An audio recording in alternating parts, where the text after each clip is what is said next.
Devamalar Nalini Devamalar promotion.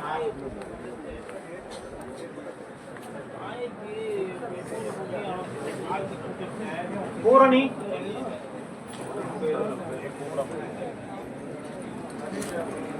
வரல. அனைத்து சங்க உறுப்பினர்கள் அவர்களையும் மற்றும் இந்த கூட்டத்திற்கு வந்திருக்கக்கூடிய காவல்துறை மற்றும் கால்நடை பராமரிப்புத்துறை அலுவலரையும் வருக வருக என்று வரவேற்று இந்த கூட்டத்தை தொடங்கி வைக்கிறேன். கூட்டத்தினுடைய பொருள் உங்களுக்கு தெரியுங்களா? நீங்க கொடுத்ததா தான் இருக்கும். அந்த உள்கட்டமைப்பு வசதிகள் அப்படிங்கிறது வந்து நாம இன்னுமே நிறைய ஜாஸ்தி பண்ணணும். இத அந்த உள்கட்டமைப்பு வசதிகளை ஆரம்பிக்கலாம் அப்படின்னா அதுக்கும் வந்து விலங்குகள் நல வாரியம் சில கடுமையான சட்டத்திட்டங்களை வச்சிருக்குது. அப்ப சாமானிய மனுஷனால அந்த மாதிரி ஒரு யூனிட்டை நிர்வகிக்க முடியறது இல்லை, எஸ்டாப்ளிஷ் பண்ண முடியறது இல்லை. இப்போ அந்த விதிமுறைகள் வந்து தளர்த்த வேண்டிய ஒரு காலகட்டம் வந்ததுன்னா கண்டிப்பா தளர்த்துவாங்க. அப்போ ஈஸியா யார் வேணாலும் 1 ஏக்கர் வச்சிருக்கிறவங்க ஒரு ட்ரஸ்ட் வைக்கலாம், 2 ஏக்கர் வச்சிருக்கிறவங்க ட்ரஸ்ட் வைக்கலாம். இந்த மாதிரியான ஒரு சூழல் வரலாம். நிறைய ஏபிசி சென்டர் வர வர வர வர ஏபிசி சென்டருங்கிறது ஒரு தனி விங்கா செயல்படணும். ஒரு பார்ட்டா இருக்கக்கூடாது. அனிமல் ஹஸ்பண்ட்ரியில் ஒரு பார்ட்டு, ஒரு ட்ரஸ்ட்ல ஒரு பார்ட். இப்போ அவங்க தங்கம் ட்ரஸ்ட் இருக்காங்கன்னா தங்கம் ட்ரஸ்ட் வந்து இப்போ அது ட்ரீட்மெண்ட்டுக்காக ஃபர்ஸ்ட் இதை ஸ்டார்ட் பண்ணாங்க. ஃப்ரீ ட்ரீட்மெண்ட் எவ்ரிதிங் இப்போ போயிட்டு இருக்குதுன்னு வச்சுக்கோங்க. இப்போ அவங்க ஏபிசி பண்றாங்கன்னா ஏபிசியா ட்ரீட்மெண்டா அப்படிங்கிற அந்த இது வரக்கூடாது. ஏபிசின்னா தனி விங்கு, வருஷம் முழுக்க அவங்களுக்கு அதே தான் வேலை, வேற வேலை அவங்க பார்க்கக்கூடாது. அது மாதிரி இருந்தா ஒரு 3 ஆண்டுகள்ல ஒரு 70 விழுக்காடு நாம அச்சீவ் பண்ண முடியும். சார் இன்னொரு விஷயம் சார், இவ்வளவு தூரம் நம்ம எல்லா விஷயங்களையும் பேசணும். அதுக்கு ஏபிசி பண்ணுறது இந்த உள்கட்டமைப்புக்கு தான் கால அவகாசங்கள் கொஞ்சம் அதிகம் ஆகுன்றீங்க, அது ஒத்துக்கிறோம் சார். தொடர்ந்து 2-3 மீட்டிங்கில் நம்ம பேசுனது வந்து விழிப்புணர்வு பற்றி, இந்த டாகுகளுக்கு உணவளிக்கிறத பற்றியும் அதை அடித்து துன்புறுத்தக்கூடாதுங்கிறது. இப்போ நீங்கள் சொன்னீங்க பார்த்தீங்களா, பேரிங்காக இருக்குது, இந்த நாய்களே எதுவுமே இல்லைன்னா வனவிலங்குகளாக உள்ளே வந்துடும். அப்போ அந்த விஷயங்களை மக்கள்கிட்ட யார் சார் கொண்டு போய் சொல்கிறது? சாமானியமான மனுஷங்கள் நாங்கள் சொல்லும்போது அதை பேச்சு கேட்டுக்கிட்டு இருக்கோம். அப்போ நீங்கள் இந்த மாதிரி ஒரு அமைப்பு மூலமாக அதை வெளியே கொண்டு போகும்போது கண்டிப்பாக ஒரு விழிப்புணர்வு கொடுக்கும்போது தான் சார் அது மக்கள்கிட்ட கொஞ்சம் அவேர்னஸ் வரும். பொதுமக்கள் பங்களிப்பும் இருக்கணும், அபிஷியல் பங்களிப்பும் இருக்கணும், வாலண்டியர்ஸ் பங்களிப்பும் இருக்கணும். இது ஒரு கூட்டு முயற்சியை தவிர தனிப்பட்ட ஒருத்தருடைய எஃபர்ட் கிடையாது. தனிப்பட்ட ஒரு மனுஷன் நம்ம போய் சொல்லும்போது அது எடுபடுறது இல்ல சார். அப்ப வந்து ஒரு சின்ன சின்ன எல்லா விதத்திலயும் இருக்கு. நாயினால மட்டும் இல்லைங்க, ரோட்ல வண்டி ஓடி போனானா அவன அடிபடுறான். பொதுமக்கள் பங்களிப்பு ஒண்ணு வேண்டாம் சார், விழிப்புணர்வு நம்ம சார். இது போல இன்னைக்கு நடக்கக்கூடிய ஒரு இன்னைக்கு கால்நடை துயர் தடுப்பு சங்கம் நடக்குது அப்படிங்கிறது இப்ப நம்ம நிறைய மீட்டிங்ல கலந்துருக்கோம். அது பேப்பர் நியூஸ்ல கூட நான் பார்க்கல.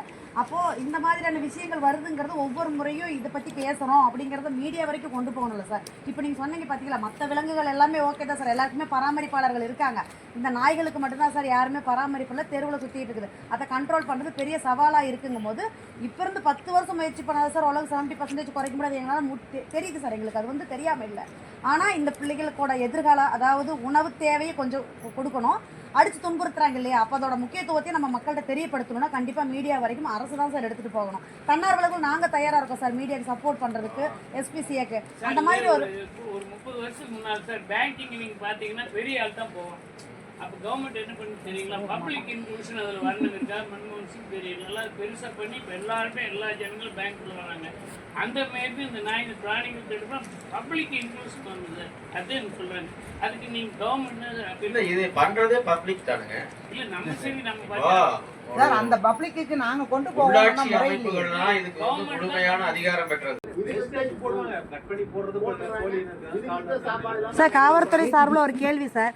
இப்போ ஒரு நாயை அடிச்சு கொண்டுடுறாங்க சார், அதுக்கு மேல கம்ப்ளைண்ட் கொடுக்கும்போது எஃப்ஐஆர் வரைக்கும் போயிருது சார். அதுக்கு அடுத்து அவங்க மேல என்ன சார் நடவடிக்கை, மேல் நடவடிக்கை எடுத்திருக்காங்க? ஆமா சார், 50 ரூபா ஃபைன் கட்டிட்டு வெளியே வந்துடுறாங்க. அப்புறம் என்ன சார் சட்டத்திட்டம்? சரி சார், 500 1000 ஒரு குற்றவாளிக்கு அப்புறம் அதுதான் சார் குறைஞ்சபட்சமா.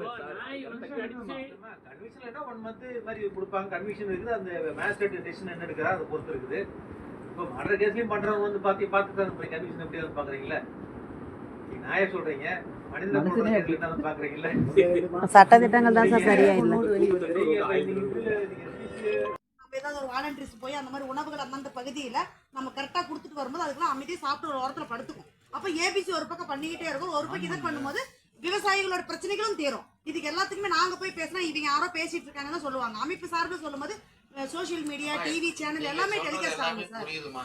எத்தனை வாலண்டியர்ஸ் நம்ம இதை எடுத்து செய்யணும்? சார் இவங்க சொல்றது நீங்க சொல்றது எல்லாமே நான் அக்செப்ட் பண்றேன். நான் ரெடி.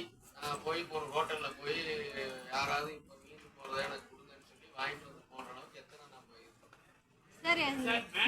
சார் அப்படி சொல்ல சார். இப்போ ஒரு சார் பொது சார் ஒரு நிமிஷம் இருங்க ஐயா, நான் சொல்றது சொல்லிடுறேன். இப்போ ஒரு உதாரணத்துக்கு சொல்றாரு, இந்த அரசியல் அந்த அரசியல் சொல்ல வரல. இப்போ ஒரு அரசாங்கம் ஒரு திட்டத்தை அறிவிக்குதுன்னா 1 மணி நேரத்துக்குள்ள சோசியல் மீடியால வைரல் ஆகுது இல்ல, அது எப்படி சார் ஆகுது? அப்ப அந்த மாதிரி இந்த மாதிரி எஸ்பிசிங்கும் போது ஒரு அமைப்பு சொல்லும் போது கண்டிப்பா கவர்மெண்ட் எடுத்துக்கும். நாங்க போய் என்னதான் ஒரு சேனல் வச்சிருந்து பேப்பர்ல வந்து இது பண்ண பேப்பர் வந்து யாரும் படிக்கிறது இல்ல. நாங்க லாஸ்ட் டைம் வந்து இனாகிரேட் பண்றப்பவே டீடைலா கொடுத்துருந்தோம். இப்ப அது வந்து யாருமே அது பெருசா இம்பாக்ட் பண்ண மாதிரி தெரியல. நீங்க சொல்ற பாயிண்ட் நாங்க ஒத்துக்கிறோம். சோசியல் மீடியாவுல அதை கொண்டு வரோம். அதை வேணும் ஒரு படமாட்டவே ஒரு சின்ன மினி பண்ணி தொடர்ந்து போட மக்களுக்கு விழிப்புணர்வு வரும் சார். ஏன்னா என்னதான் மீட்டிங் போட்டாலும் ஒரே நிமிஷத்துல 1 மணி நேரத்துல பல கோடி மக்கள் பார்க்காம யாரும் இருக்க மாட்டாங்க.